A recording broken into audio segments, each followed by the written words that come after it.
네, 이번 영상에서는 파트 5 리버스 학습법에 대해서 안내해 드리도록 하겠습니다. 제 과제 관리 프로그램에서 이제 많이 이야기하는 부분인데, 첫 번째로 이제 센터 영역을 잡는 걸 전 과제 관리에서 이야기하고 있죠. 센터라는 건 이 센터 파트에 대해서는 여러분들이 토익 졸업할 때까지 계속 회독수를 늘려주면서 반복해줘야 되는 약간 교과서 같은 영역이에요. 저는 RC에서도 마찬가지로 한 테스트 적게는 5회분, 많게는 한 10회분 정도, 문제집 한 권 정도에 해당하는 분량이죠. 한 권이나 반 권 정도는 실제로 이렇게 센터 영역으로 써야 된다고 생각하고 있어요. C에서 특히 이제 센터 영역으로 쓰는 방법이 리버스 학습법이에요. 리버스 학습법. 이게 뭐냐면 말 그대로 역으로 학습한다는 건데, 방법은 간단합니다. 먼저 주로 하는 영역은 파트 5랑 7인데요. 뭐 6도 하셔도 되긴 하지만 저는 6는 일종의 끼인 파트, 5랑 7이 섞인 파트라고 보고 있어서 5랑 7이 좋아지면 파트 6는 그냥 6은 알아서 좋아지는 경향이 있거든요. 그래서 저는 리버스 학습법 할 때는 5랑 7만 이야기를 하고 있어요. 이번 영상에서는 5에 대해서 주로 설명을 해볼게요. 그러면은 방법은 먼저 이 해설지가 나와 있잖아요. 정답지가 나와 있는데 여기서부터 1번부터 30번 5에 해당하는 그 번호를 보시면서 다 정답을 체크를 합니다. 정답을 체크해 보면 이거는 E가 될 거고, D 정답 보고 바로 체크를 하는 겁니다. 이렇게 정답 체크는 여러분 다 하실 수 있죠. 체크하시고 문제를 풀라는 게 아니라 진짜 옮기면 됩니다. 이런 식으로 옮겨주는 거죠. 지금 원래 30번까지 다 하셔야 되는데 제가 10번까지만 하고 간략하게 보여드리도록 하겠습니다. 이렇게 전부 다 30번까지 표시를 하셔야 돼요. 지금 제가 10번 시간상 10번까지만 하겠습니다. 다 하시고 다 했다는 전제 정답은 그럼 저희가 알게 되는 거죠.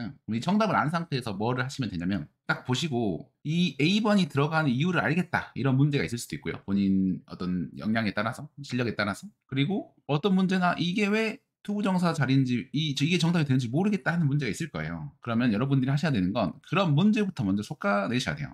그러니까 걸러내셔야 되는 거죠. 그럼 이걸 A번, 1번 같은 경우는 이 정답이 들어가는 이유가 전치사, 명사, 형사가 명사 꾸며주는 거니까 A가 들어가는 거고, 이런 걸 파악했다면 이런 경우는 그냥 일단 체크를 하지 마세요. 그럼 이건 우선 복습 문제가 아니라 그 후순위 복습 대상이 되는 거죠. 그렇기 때문에 이거는 좀 놔두고, 만약 5번이 to 부정사가 들어간 이유를 모르겠다, would like to 부정사라는 표현이 있는 줄 몰랐다, 이런 경우가 있을 수 있잖아요. 그런 경우는 5번을 별표나 체크 표시를 해주셔야 됩니다. 그래서 뭔가 정답이 딱 이게 정답인 이유를 아는 문제랑 정답이 들어가는 거를 어떤 근거를 모르는 문제로 나뉠 거예요. 기본적으로 문법 문제도. 그러면 그런 것들을 표시를 따로 해주셔야 된다는 거죠.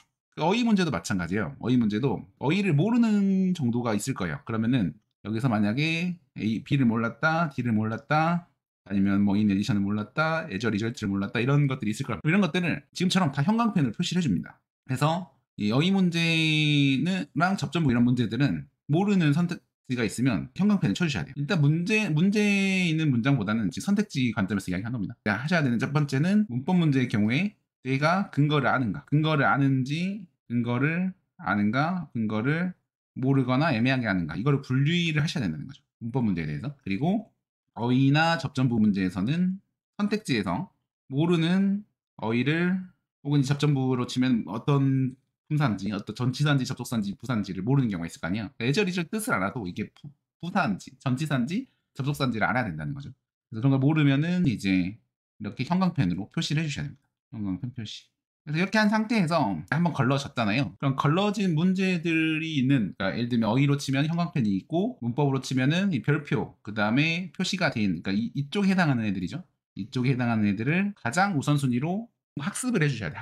학습은 간단하죠. 여러분들이 혼자서 분석을 하실 수도 있고, 아니면 저를 이용해서 문제 질문을 해도 되고, 한번 생각해보고 이제 해설지 보고 또 안 되면 이제 저한테 이제 질문하시는 게 좋겠죠. 일반적으로 이런 것들을 제가 코치를 하고 있으니까, 관리 프로그램이 그래서 있는 거 아니겠습니까? 과외도 그렇고. 그렇기 때문에 이런 문제가 여러분들 한번 정리해보고 안 되면 꼭 저한테 질문을 하세요. 그래서 어쨌든 중요한 거는 이렇게 한번 걸은 다음에 약점이 되는 문제들을 빠르게 테스트 1부터 5까지 혹은 1부터 10까지를 학습을 쫙 돌려줘야 되는 게 핵심이에요. 그리고 그러니까 정답을 이 테스트 1부터 10 혹은 1부터 5까지 센터로 잡을 영역에 대해서는 뭔가 문제를 맞추려고 공부하는 것보다는 진짜 공부를 하는 게 중요한 거죠. 학습을 하셔야 돼요. 그러니까 문제 풀려고 하지 마시고 학습 자체를 하는 게 실력을 늘리는 좀 지름길이 되는 거죠. 그래서 이렇게 센터 파트에 대해서는 학습을 제가 이제 하는 방향으로 안내를 한다. 이런 문제들에 대해서 학습을 하시면 옆에다 좀 필기 좀 하시고, 그 다음에 이 어휘 문제도 어휘를 찾으면 어휘를 좀 학습하는 상태에서 표시해놔도 되고요. 그러면 그거를 이제 한 번 공부할 때마다 만약에 7번을 한 번 봤다 이러면 옆에 획수를 그어주세요. 이렇게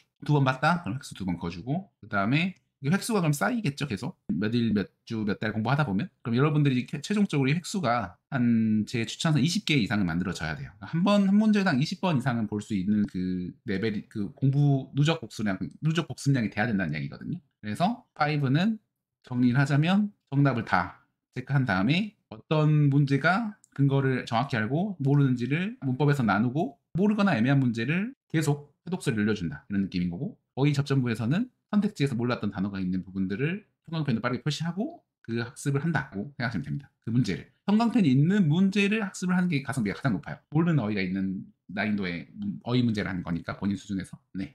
접전부도 마찬가지고. 그래서 이런 식으로 테스트 1부터 5까지 혹은 이제 1부터 10까지 문제집 전체 한 권을 혹은 반 권을 여러분들이 회독수를 10번, 20번 이걸 교과서처럼 쓰다 보면 문제풀이에 스트레스 없이 좀 더 쾌적하게 공부하실 수 있을 겁니다. 굉장히 강력한 방법이고 진정한 좀 실력을 기를 수가 있을 거예요. 여기까지 이야기하도록 하겠습니다. 감사합니다.